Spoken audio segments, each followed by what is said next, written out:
Welcome into Scoops with Danny Mac on Fox 2. I'm Dan McLaughlin. Tonight, it's a focus on the Hall of Fame, the Baseball Hall of Fame, and the NFL Hall of Fame. Isaac Bruce went into Canton this weekend, and I'll talk it over with Bernie Miklasz, who covered Bruce during his career here in St. Louis with the greatest show on turf. And we'll also focus on baseball and the upcoming induction of Ted Simmons into Cooperstown. Recently, he had his number 23 retired, a statue dedication, and will go into baseball's Hall of Fame in September. His former teammate knows him well, and I'll visit with Hrabosky. The Cardinals have an off day tomorrow. Then they will head to Pittsburgh for 3, then go across the state to Kansas City to face the Royals.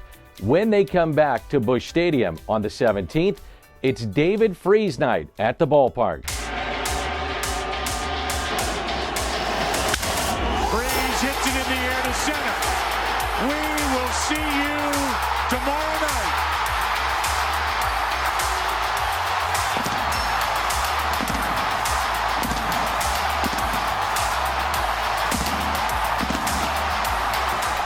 August 17th, it's a Tuesday night. It's our official welcome back to David Freese. So it's Budweiser Bash. It's a theme ticketed event. I know his VIP bobblehead is sold out, but there's other opportunities to buy tickets on that night. We have plenty of tickets.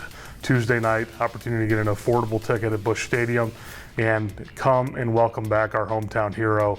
It's his night. It's David Freese night. Tuesday night, August 17th. Fans are going to want to be here. They're going to want to be in their seat as David throws out the first pitch that evening.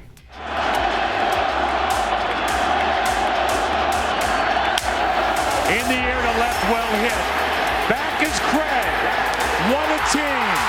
What a ride. The Cardinals are world champs in 2011. Fans are going to get some information coming soon about our 2011 reunion, but a little bit of information in advance. It's going to be Saturday evening, September 18th. We're going to play the San Diego Padres that weekend, which will be a great series against a really good team. And that night it's going to feel a lot like opening day. We'll have the Ford truck parade around the warning track with more than 25 guys from the 2011 team, including David Freese and Chris Carpenter and Lance Berkman and Jason Mott and Alan Craig and Matt Holliday. A lot of the heroes that everyone loved from that 2011 team will be here on Saturday, September 18th. A Hall of Fame weekend, the weekend of August 20th. We'll induct our Cardinals Hall of Famers on Saturday, August 21st. Obviously, we missed in 2020, so we're going to induct our 20 inductees, John Tudor, Tommy Herr, and Bill White, on Saturday the 21st, along with our new inductee for 2021, Keith Hernandez. So this is going to be an exciting Saturday, to say the least. But also that weekend, we're finally going to have the opportunity, now that we're at full capacity, to honor two of the greatest players in the history of baseball, Lou Brock and Bob Gibson. And we'll honor Lou and have his family present for a ceremony on Friday, August 20th. And then we'll do the same for Bob Gibson on Sunday, August 22nd. So fans are really going to want to be here the weekend of August 20th, all 3 games to celebrate the tradition that's Cardinals baseball. Last weekend, the Cardinals dedicated the Ted Simmons statue. It was the first statue that has been dedicated by the club since 2002, the Ozzie Smith statue. Now, Simmons enjoyed one of the best careers in Cardinals history. He debuted at the age of 19 in 1968, and the switch hitter had a career .285 batting average with 248 home runs. He's second all-time in hits and RBI by a catcher. His 193 hits in 1975 remain the Major League record for hits by a catcher, and he was an 8-time All-Star. Now he has a statue and a day he'll never forget. Well, I'm getting used to this, but it's still taking a lot of time. It'll take a little longer, too. A few short words. Good afternoon to everyone today. Let's start here. Rule 1. You all know the rule. There is no crying in baseball. Okay?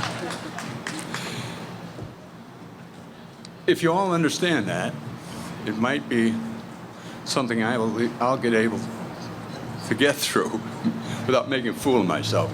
What I need here are my glasses. Social sparkler. Yeah, right. I mean, that would help. But, oh yeah, now there we are. Okay. Bill, I thank you, the DeWitt family, and the entire Cardinal organization for making this weekend possible for my family and myself. I will always be grateful. To Cardinal Nation, I want to thank you for three things: remembering my career, putting me in this red jacket, and providing the momentum that allows me 5 weeks from now to finally walk through the doors in Cooperstown.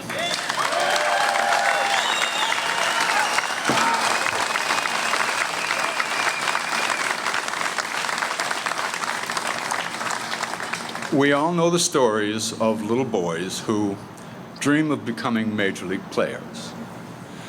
Those little boys dream of being an all-star, playing in the 7th game of the World Series, of being elected to the National Baseball Hall of Fame. They dream of their hometown retiring their uniform number, and they dream of a statue placed here next to all these great players. Of course, this grown man was just such a little boy. He's lived a charmed life. All of his dreams came true. So he asks you, no matter who you are or how old you are, to dream. Dream your biggest dreams. They will sustain you. They will enrich your life, and the pursuit will be worth the chase, no matter how long it takes, even if it takes a lifetime. It will be well worth the wait. Thank you so much, and thank you all for coming today. I hope to see you at the ball game tonight. Go Cardinals. Thank you, everybody. That's Ted Simmons with his wonderful speech just a weekend ago. Up next, we'll talk it over with his former teammate and great friend, Hrabosky. This is Scoops with Danny Mac on Fox 2. Scoops with Danny Mac is brought to you by Schnucks, Lou Fuse, Triad Bank, and Ryan Kelly, the home loan expert. Welcome back to Scoops with Danny Mac on Fox 2. A reminder, there's daily content on the website, scoopswithdannymac.com. Podcasts, features, articles. If you've missed Bernie Miklasz and his writing, you can see it all daily on scoopswithdannymac.com. Welcome back to the show on Fox 2. Later, we visit with Bernie Miklasz, the outstanding writer on scoopswithdannymac.com, on the legacy and Hall of Fame career of former St. Louis Ram Isaac Bruce. Now, in September, the day will finally come for Ted Simmons, and it took way too long for him to get into the Hall of Fame. But his day is coming. In early September, Ted will be inducted into baseball's Hall of Fame with former Cardinal outfielder Larry Walker, the Yankees' Derek Jeter, and Marvin Miller. Again, a long time coming, but it's so deserved. Let's bring in Ted's former teammate and Cardinals closer, my buddy, Al Hrabosky. Al, great to see you. How you doing? I'm doing great, but not as good as Teddy. And we're so happy for him. You know, well deserved. I thought that I lost a lot of respect for the Writers Association when he was taken off the first ballot because he was as pure a hitter as there was in the 70s and just an outstanding RBI man and Iron Man like Molina. You know, he's out there every single day, 150 games a season and playing on the turf. You know, there were times where he did get tired and still he was in that lineup every day. What's it mean to you, a player from that era, to see Ted finally get his due and a guy you know so well to finally get in the Hall? The statue, the number retired, what does it mean to you? Well, I mean, it means an awful lot because he was a teammate, and yet on one side it's a little frustrating because you think about, okay, we got Gibson, we got Brock, we got Simmons. Now there's 3 Hall of Famers, and why didn't we win? Well, there's 9 guys on the field, and we at times didn't have the talent to go out there. It was kind of a situation there where the brewery, all they concerned about is getting $2 million fans in the seats. And I had the great respect for Bing Devine, but it just seemed like he would make a trade, and if that guy didn't pan, or we didn't win that year, he'd trade the guy back. And a couple times we felt like if he would have left Reggie Smith with us longer, if he would have done this or done that, we thought we could have been a winning team. But there was so much parity in the National League East at that time. How would you describe Ted Simmons as a player? What kind of player was he? Hard-nosed. He would bite you tooth and nail. You know, I mean, here's Simba. You know, the long flowing mane. But as I said, he was a line drive hitter, a great clutch hitter, RBI machine. But he was just he didn't have any foot speed. But I think in '75 was his best year, and he hit like 333 from the left side and 332 from the right side. It might have those turned around, but that's the kind of hitter he was. And I would have to think, I never faced him because when I was in the American League, he was still in the National League, and then when I came back to the National League, he was in the American League. But that would have been a great challenge and something that I probably would have enjoyed, but maybe not the results. Was it frustrating for guys from that era to see him not get his just due? It took so long to get to this point. So was it frustrating for you guys? Well, I think that is the case because we knew what a great player he was. He had the longevity, he had the career numbers. When you think about, second all-time in hits and RBIs as a catcher, and you're not in the Hall of Fame, how do you justify that? And I know there were critics that said his defense wasn't the best, but I can tell you this, if I was on the mound, there's only one guy I wanted catching me, and that was Ted. He could motivate me, but his bat was going to win the game for us. I think it's amazing, too, his longevity of the 150 games played plus during a season, the amount of times he did that at Old Busch Stadium. I'm not sure in the moment as a player you realize that, but when you reflect on it now, it's pretty amazing, isn't it? Yeah, it is. I remember when Dave Duncan came over here, and we were talking about the heat of St. Louis at times. We said, well, how did we play on turf? And we came to the conclusion we had no other choice. But, we didn't have, Gatorade wasn't invented. Some of these guys get now IVs in between games. We didn't have any of those things, and that turf could get up to 140 degrees on a Sunday, July or August day. So it was a different situation. But, as I said, Ted was back there. He might have had dirt, but he was at home plate. But he could withstand anything, and he was going to be ready to play every day. His backup was much like Molina's. And finally, Al, what do you think this means to him? You know Ted as well as anybody. You're great friends, former teammates. What do you think all of this means to him? Well, I think Bruce Sutter, said it best. He goes, this honor of going into the Hall of Fame, he says it isn't going to change him, but it's going to change his life. And, Teddy was very gracious and had to be disappointed when he was taken off the ballot. And like I said, that was the biggest injustice that I can see. But, he was hopeful, and it's interesting now that, he gets in here because of the modern terminology of baseball that all of a sudden they took another look at him and realized that he truly is a Hall of Famer. Hungo, great to see you. Thanks for being a part of the show. You too, Danny Mac. That's Al Hrabosky. Up next, we talk it over with Bernie Miklasz. We'll look back at the Hall of Fame career of former Ram wide receiver Isaac Bruce.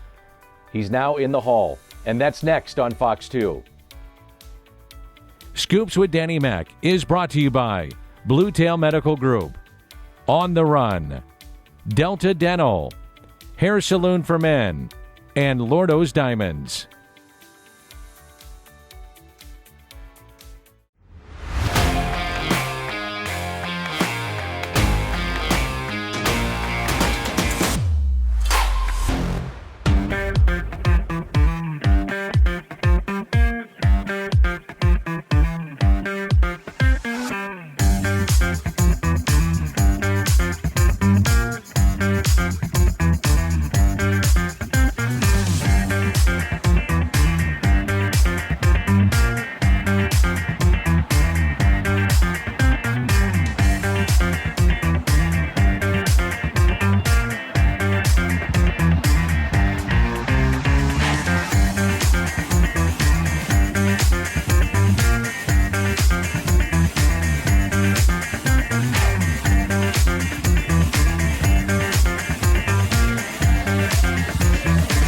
Welcome back to the show on Fox 2. Let's welcome into the show Bernie Miklasz, who writes daily on the site scoopswithdannymac.com. Well, Bernie, you covered the life and times of now Pro Football Hall of Famer Isaac Bruce. And Bernie, first of all, great to see you.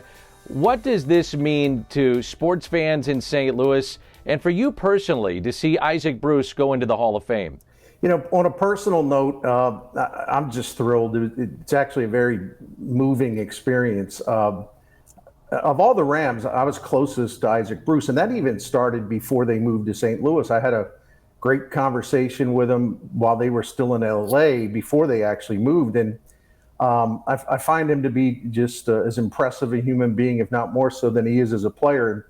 And just one quick thing, you know, I know there's a lot of bitterness in town about the way the Rams left and everything, but don't take that out on the players. I mean, love and embrace Isaac Bruce in this movement, because he was a true blue St. Louis Ram, and he made our city a better sports town, to say the least. Yeah, no doubt. What do you think he meant to that era of football in St. Louis? Well, he was the first star. You know, when they moved here, you know, they had two or three losing records in a row. Sorry, and then he was the star though. In '95 and '96, he put up incredible numbers and was the number one source of entertainment. He made Rams football exciting, even though the team was not a winner. He was just making plays all over the place. In fact, it started the very first game they played at Lambeau Field in Green Bay. He blocked a punt that pretty much set up the win, an upset win over Brett Favre and the Packers. And as the Rams got better and better, like in '99, he finally got help. He had Torrey Holt, of course, Kurt Warner, Marshall Faulk, Orlando Pace. Every big moment, every symbolic moment of greatness, he was in the middle of it. I mean, do you remember the game in 1999 when they had to beat the 49ers at the Dome to sort of prove that they were for real? Well, he went bananas. I mean, I think he had 3 touchdown passes caught in the first half and maybe 4 in the game. And that was their breakout game. They were for real. You know, and the first home playoff game in St. Louis NFL history, he takes it to the house on the first possession. And then, of course, he wins the Super Bowl with just a great catch to beat the Tennessee Titans. And every step of the way, anything big, he was in the middle of it. He was just a phenomenal player at the most important times. No doubt. In terms of the St. Louis Hall of Famers that are in the Pro Football Hall of Fame, what does he, in your personal opinion, represent? Of all these different guys, what does he represent? I think, and this is no disrespect whatsoever to the other guys, but he, to me, combines the intense competitiveness in everything that he did, personal qualities, his character as a human being, and also just spectacular talent. And he was absolutely a team player. He was committed to everything team and never complained if he didn't get the ball a bunch of times. He would help other wide receivers. He would help everybody. And he set the example, I think, better than any Ram. Set the example of what you have to do in terms of preparation and dedication to thrive at the highest level. Well put. In a way, watching this weekend, it was almost bittersweet, because I have to wonder if this is the last of the St. Louis Rams in the Hall of Fame. That means maybe the last connection of St. Louis to the NFL. Would you agree with that? Well, I do believe there will be a time for Torrey Holt. And I've kind of been trying to warn people for years that it was going to take a lot longer than many would anticipate, simply because there's so many wide receivers, as I like to say, that are on the runway. And I was on that committee for, 15, 20 years, and it's very, very, very difficult to, in effect, settle on wide receivers, to choose among them. But I think as more and more other wide receivers get in, there will be more focus on Torrey Holt. I think it's going to be a frustrating time for him. It still is. It has been, and it still will be. But I think eventually he'll get in. Just don't ask me when, because I wouldn't want to fake an answer, because I don't know. Final question for you, Bernie. Of all the athletes in all the different sports that you have covered, where does Isaac Bruce rank in terms of professionalism, play, class? Where does he rank of the guys that you have covered? Well, I'd put him in the top 5, and don't ask me to name the other 4 off the top of my head, but in terms of dedication and performance, he's right there with Albert Pujols as far as intensity, every single step, winning, personal, individual excellence. I think he's right there with Pujols. I think Pujols stands alone in that regard, but to use an old Tony La Russa thing, Isaac would be no worse than tied for second. Hey, Bernie, thanks. Love your work and your perspective. Great to be with you. Thanks for having me on, Dan. Remember, you can read Bernie Miklasz daily and subscribe for free to his daily articles on scoopswithdannymac.com. For Bernie Miklasz, Al Hrabosky, and Ted Simmons, I'm Dan McLaughlin, and we'll talk to you next Sunday, Scoops with Danny Mac, right here on Fox 2.